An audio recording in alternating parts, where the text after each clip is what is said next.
what I loved. Once you break through, then it just becomes a game. The people that are getting your products have not yet broken through in most cases. The breakthrough happens by conditioning your mind every day, by feeding it a role model or story. It's putting yourself in a peak state where you follow through by getting physically strong. It's creating a little ritual of doing a little bit each day, and then you get momentum. But the most important thing of all is what we started out with. Why? Absolutely. Why is it a must for you? It doesn't have to be you're against the wall, but it has to be something you're hungry for, because the only difference in people is hunger. And if you're not hungry, get around people that are hungry and something will hit you. You watch a conversation, you get around people that are doing better, and all of a sudden you start going, my life sucks. I remember I went to a guy in LA. It's one of the most multi-billionaire guy, I'll never forget. And I lived in the Del Mar Castle, and I was really proud. That was like the symbol of me having taken myself from being poor to providing for my family this great place. It's built from castles in Europe overlooking the ocean, not far from you. And I went to this guy's house. He's a billionaire. He took me down to his wine cellar. I don't even drink wine. Went through this whole thing. At the end of the night, I was depressed. I lived in the Del Mar tenement, as far as I was concerned. I really was. I was like, I live in a crappy place, and all my standards changed. All of a sudden, I wasn't willing to settle for living that. All of a sudden, my back was to the wall in a different way, because as a man, I knew I was capable of more. So people can change their standard by getting around where it's better. People can change their standard by getting associated with what's true, like the bills they got to solve, the problems they got to do it. Or they can do it because they're excited, because it's something new they want to take on. Everyone's different, but they got to find the why, and they got to come up with some daily rituals to get them going, and just do a step at a time. That's where you get momentum. Awesome. That is awesome. So, think about what's the holy grail between somebody taking action or not. It's one word: certainty. When somebody is absolutely certain, the common word is believe, right? But you can believe at a general level, or you can believe what's certain. When you're absolutely certain that if I do this, it's going to get that result, and that result's going to change my life, you'll do it. When you think it absolutely is not going to work, you're never going to do it. The middle no man's land of maybe it'll work, maybe it won't, that's the piece that kills people, right? So if it's a must for you, you got to make it work, right? In our case, right? That's an example. If it's not a must for you and you're not sure, you don't know what to do. So years ago, I'd look around and say, okay, how do people get themselves to follow through that haven't been following through? What's the difference? And I started interviewing hundreds of people, literally, and eventually thousands, because I had thousands of my events. So I'd ask the group to give me their feedback. And I came up with this model. It's like the holy grail of belief, or the holy grail of momentum. It's like the difference between what makes the rich get richer and the poor get poor, right? And the difference we all know is mindset, but like, how's that built? So this is what I did. I created stupid four little boxes, and I'll scribble it here for you. You think about the first thing that determines whether you can do something or not, and I put that in this first box at the top here on the left side. It's potential. Like, what's the potential of a human being? Like, when you guys started, you proved something no one had done in history. You ran the 4-minute mile, right? For golly knows how many centuries, they're trying to run a 4-minute mile. Roger Bannister does it. How did he do it? Do you remember? You did it in this industry, right? You made $1 million in a day. No one had ever done that in history, right? After you did it, a bunch of other guys are doing it because it became possible. Roger Bannister didn't just go physically practice. He made a shift in his head. He practiced in his head because he could never achieve it physically, so he had to change in his head first so that the result became certain enough he believed it, and then his body got him through. After Roger Bannister ran that 4-minute mile, within 2 years, 37 people ran a 4-minute mile. Wow. When no one in history had ever done it. Now here's how it works. The potential for anybody getting your product is extraordinary. They can do what you've done as much, more or less. They can do whatever they want to do. The potential's there. The market's proven that. Whether or not they tap into that potential has a lot to do with what action they take, which is the question you came to me with, right? Like, God, they all have potential, but they're not taking action. And we all know that the action they take is going to determine the results they get. That's pretty obvious. So most people have a belief about what their real potential is no matter what you tell them. And that affects how much action they take. And of course that affects the result. And then ironically, that result reinforces their belief. And then that belief affects it. So I'll give you an example. Let's say a person has unlimited potential, we all agree. But they take little action, little results. Why? Because they have to start with a problem with their belief. They don't believe it's really going to happen for me. Maybe for Frank Kearns because he's got the cool hair and stuff, or maybe it's for you because you're so driven, but it's not me. Maybe Tony Robbins because he's a freak, got these big teeth. Whatever their thought process is, right? They got this thing, right? But what happens is, if you believe that there's very little potential, how much action are you going to take? Nothing, little. And when you take little potential with a little action, what kind of results do you get? Lousy little results. And when you get little results, what does that do to your belief? You go, see, I told you this was a waste of time, told you this wouldn't work. And then what happens? You tap even less potential. You take even less action. You get even worse results, and your belief gets even weaker. And this sucker feeds on itself until you are in a downward spiral. It's poisonous. It's poisonous and it's self-fulfilling. Now, what if something could happen that could come along and fill you with a sense of absolute certainty? Not like I believe, but where you know. In you guys' case, mine as well, we knew because we had to. Because we burned the boats. There was no other option. We had to find a way. We weren't going to live that way. We all did it in different ways and for different reasons, but in essence, that was it. If you get yourself in a state of certainty that this is going to work, I'm going to find the way, and if this doesn't work, I will make the way, then you tap a lot more potential. And when you're certain in your potential, you take massive action. When you take massive action, you really believe in something, you get great results. When you get great results, your brain goes, see, I told you I was a stud. I told you this thing would work out. Now you're even stronger. You tap more potential, take greater action, greater results. That's how you went from $300 in a week to $2,500 in 5 days to $100,000 in a month to $1 million in a day. Same thing with you. And we get momentum. That's why the rich get richer and the poor get poorer. Now some people go out and they go, well, I'm going to take a bunch of action. All right, I'm going to open this product. I'm going to try it. And they'll say to you, I even did it. But it's like a salesman who goes and knocks on the door, and he knocks on 100 doors and says, you don't want one of these, do you? yeah, exactly right. You know? And even if he doesn't say it verbally, his face says it because he doesn't believe it's going to work. So his voice, his body, the execution is so weak. Maybe if he talks to 100 people, somebody's going to buy out of pity. They don't want his kids to starve, right?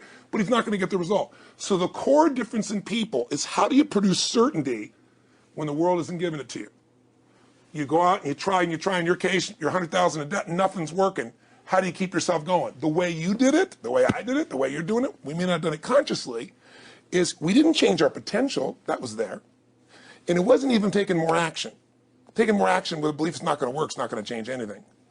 We got results in our head that made us feel certain as if it had already happened. True or false for you? True. Right? So give me an example so people know I'm not just making this crap up.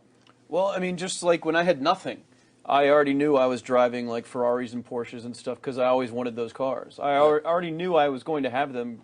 It was inevitable. Right. I inevitably, that was just my inevitable outcome. But how did you do that? Did you have a ritual? Did you think about it regularly? Was it one time you thought about it, or was it something you had an obsession towards? I had an obsession towards it. I mean, I used to work at a video store, which was the last job I ever had in my life. Thank God. And I used to go to work almost every day, and I used to bring 2 magazines with me to read on my breaks. Entrepreneur magazine, just to read about business and everything else, to read about what other people are doing, look for role models. And I used to carry an Auto Trader with me. And I used to look at Porsches that were for sale. Yeah. And people always used to ask me, what are you doing with that Auto Trader magazine? I'm like, well, I'm just picking out the Porsche that I'm going to buy. Right. Which probably got you a lot of crap. I did. People made fun of me. Sure. I actually had a boss at that job tell me, you really shouldn't do that to yourself, John, because it's very, very likely that is never going to happen. That it's very likely that you're never going to have that car. Yeah. That's the kind of belief he was trying to put in my head. And I was like, no, you don't realize that it's inevitable that I will drive here sometime in the near future with that car when I'm not working for you and drop movies off for you to put back on the shelf. And that actually happened. And it was one of the most fulfilling days of my entire life. And the great thing was when I pulled up in this car, I was in my mid-20s. Yeah. A car that most mid-20s. What kind of car was it? It was a Porsche 911 Turbo. It was a convertible and everything. It was a beautiful car. It was one I always dreamed of having. But for a few years I always circled the ads of which ones I was going to buy. Well, when I finally got it and I pulled up at the store, I had all these people. Some people that were still working at this $7 an hour job were there years after I left. And I'll never forget this, even the boss and stuff, and the reaction of the people was like, wow, that is awesome. Yeah. Is that your dad's car? And all I said to them was, not exactly. Good for you. And I just smiled and just left. But it was, it's the weirdest thing, but I just knew it was going to happen. But you knew it because I conditioned myself to you did it over and over again. Yeah. When I was in high school, I was not a popular kid, but I was passionate and intense, and I'll never forget. Some particular girls gave me some crap, and a guy too. And I wrote in their journals or their annual yearbook at the end, I wrote, someday, I said, you treated me like hell. Someday I'll be rich and famous, and you'll be an effing truck driver. And you'll be sitting there, I'll be with with this beautiful woman of my life, rich, and you'll be watching me on television thinking, you wish you would have treated me better. I actually wrote this shit in people's annuals because I went to a 10-year high school reunion and people showed me this stuff, great. Right? But it's like, I burned the bridges, baby. I was like, this is how it's going to be. So I'll give you a perfect example of this. You know, they did studies, many have been done at this element, where they want to say how much does the mind affect performance. So take basketball. I've worked with a lot of NBA players and turned them around, and one of the problems many of them have is they'll choke on the free throw line. You know, well, everybody knows in that case, if you normally shoot really well and now you're not, something's interfering, something's getting in front of your state, some uncertainty, right? Obviously. So they take a group and say, we're going to make them better. How do you make somebody better who has got this mental block? So they take a group of guys and they're going to do free throws, and they do one group where they just practice for 6 weeks. Totally intense practice, and I forget the number of free throws, but they got to do this many free throws every day. Take a second group and they have them not practice at all. Obvious. And they take a third group and they don't let them touch a basketball.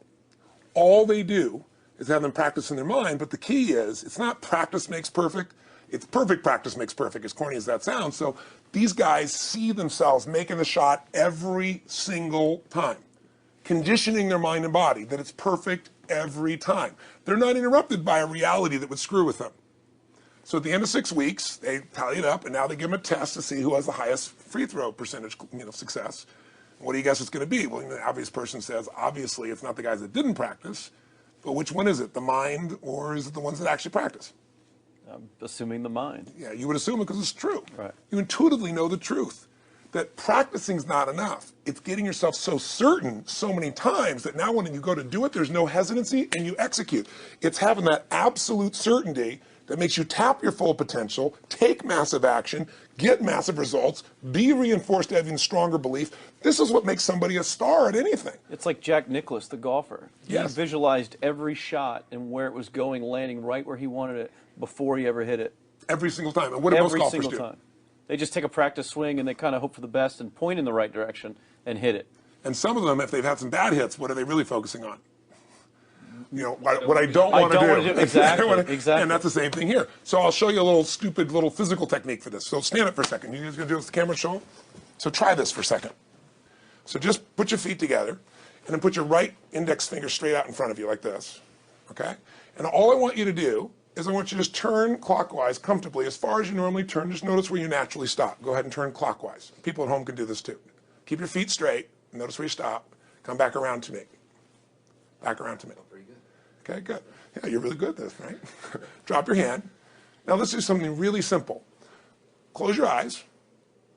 And you don't even have to visualize, just feel. I want you to imagine your finger coming back up again. And this time, see and feel it coming up. Don't actually make it happen, but feel like it's happening. Imagine in your mind that you're actually doing it. You're seeing it, you're feeling it. And then make it like a game where you turn twice as far this time. Like you're a little kid, you know, somebody measures you and you go, I'm taller, come on, measure me this week. And that desire to do a little further. And then in your mind, do it again. Your feet are straight together, and in your mind, feel your finger coming up, see it coming up, and imagine going 3 times as far this time. And then one more time, bring your finger up, and you're like an owl. Your feet are straight, and you turn all the way around, and it comes all the way around to the front. See it and feel it and enjoy it each time, like it's a game, like you can't wait to go further. And you know you do, every time. And then when you can feel that, and it feels good, then open your eyes, and now put your finger straight in front of you, and turn as far as you can comfortably, and see what happens this time. Go. Break my back.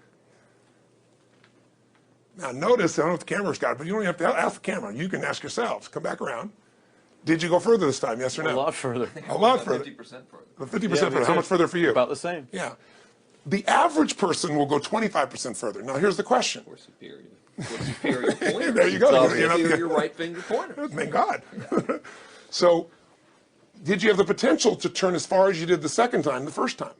Yes. Why didn't you? I didn't believe it, I guess. We have beliefs about stuff we don't even know we have beliefs. You have an unconscious belief about how far you can turn comfortably. The first time I did it, when I pointed straight back, Yeah. I thought I probably shouldn't even go that far, like it was going to hurt me or that Yeah. I wasn't capable of going any farther. It's like, And how much further did you go this time? And the camera I knows pointed over there, That's about over exactly there. right. Now here's the difference. The potential was there the first time, and you took action, and you got a result. But it was 50% less than what you did later on. And the only difference is they changed your belief. How did I change your belief? We didn't work harder on your potential. We didn't take more action. I got you to see the result in advance. I got you to see it vividly 2 or 3 times. That's all. Of going further, and then your brain went, oh, I know what to do. Boom, it went there. Isn't that what you did by looking at your cars every single day and envisioning it? I mean, isn't that what you did when you created whatever the vision was? It was $300, $2,500, $1 million in a day. Yeah, that's what's missing for these people. They're not getting that execution is everything, but it doesn't happen if you don't get the psychology set of a state of total certainty. And you just change that 50% in 3 minutes worth of visualization. And visualization is only one technique. Because I was like losing my balance with my eyes closed, because I was kind of like lopsided. So I got one good visualization, and the rest of the time I was like, I sure hope I don't fall down on camera with my eyes closed. It's gonna look really dumb not to do it. So you don't even have to be good at visualization. You can still get the improvement. So I want you to get, you ask the question, what is that difference in people? This changes people's certainty. People are uncertain they're going to succeed. They want it, but they're afraid. The best way to deal with a fear is get a big enough reason that makes you have to succeed, or condition yourself where you see it and feel it so often that you're certain that you just do it. That's all it really takes. That's awesome. You know, this worked. I was thinking this while you were talking about going to the Sit down so we can hear, hear this, and we'll go. You were talking about working in the video store and looking at the Porsches and stuff.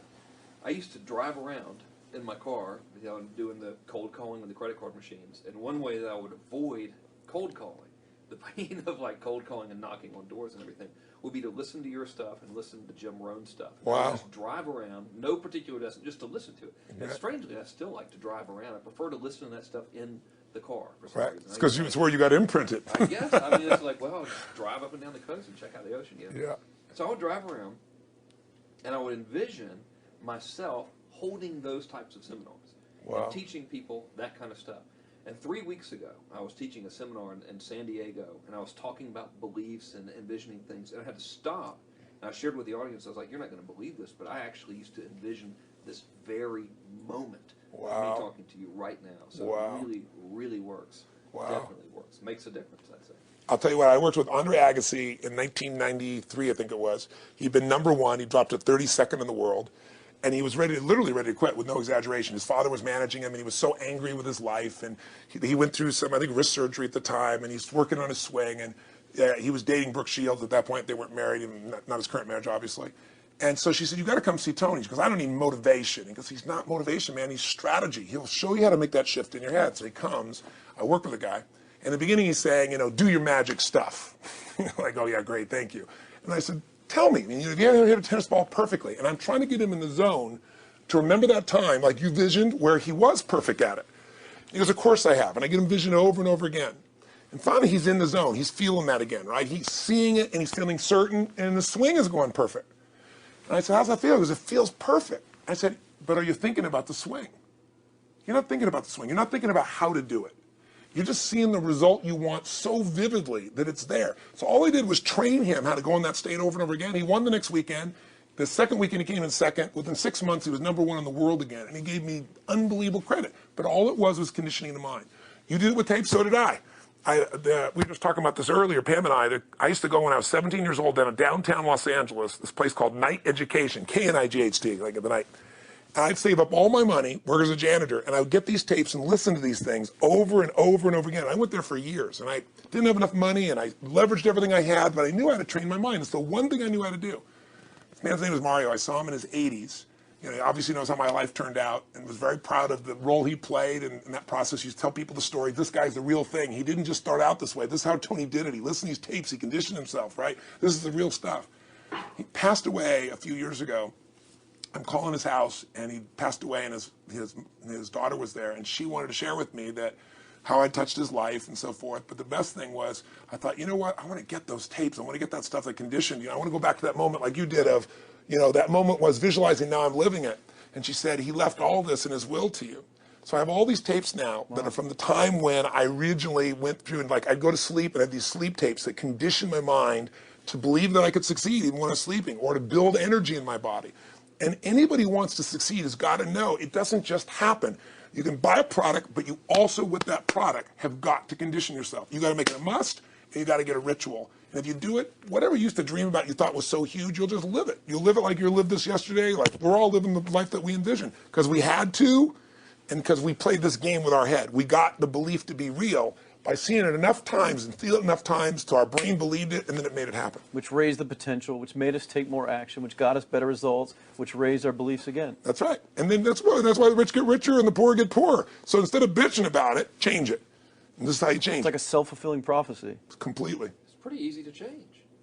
Just that one simple exercise was amazing. I'm still like, holy crap! I wonder what else I can do now. But look what most people do. Most people do the opposite of that, right? They get the product or they think about doing it, and what do they envision? It's not working. That's right. The excuses. So they envision it not working. As soon as they envision it not working, they feel uncertain. As soon as they feel uncertain, how much potential they tap? Little, if anything. And so they send back your product, and they listen to the damn thing, And guess what? What does that do, by the way? They make that as another lousy result in their life. I didn't even follow through on that, and they believe even less. This process is the Holy Grail. It's where the whole game changes, and anybody can do it, and they can do it in a few minutes. And if they do it a few minutes each day, then they get a different life. They do it a few minutes one time, their life changes for the day. We're defined by our rituals. Everybody's got rituals, certain things they do every day. And what we three have in common, and anybody that I know of who has a life that they're living that was once a vision, is we saw it again and again and again, even when it didn't work, even when you lost 100 grand, even when I'm working as a janitor, there's something we would not give up on. And if somebody watching wants to change their life, they got to decide what they won't give up on and then put themselves in the state at momentum by a couple little rituals. That's all it takes. And I think especially when it comes to anything related to making money, like making money products or promises or courses, people are so inundated with scams and all this garbage, true garbage, that their natural thinking is that they're so skeptical. It's like they fall into the conditioning of, well, if anything's ever going to work, that thing has to prove it to me before I believe anything. So when they go to approach the thing to make more money with, they're like, well, I'm starting at zero, and this thing has to prove to me that it has any potential at all before I believe that it will. Don't you agree with that's the case? Unfortunately, it's the case, but here's the truth. When somebody says to me, in my business, even more, because a lot of people think I'm a motivator. I hate that term. That's never been what I've done. I do believe in energy, and I'm passionate. They see 10,000 people in a room rocking, they go, oh, he's motivating them. I believe in peak state. You get a top athlete, you get in a concert, and you get in state, right?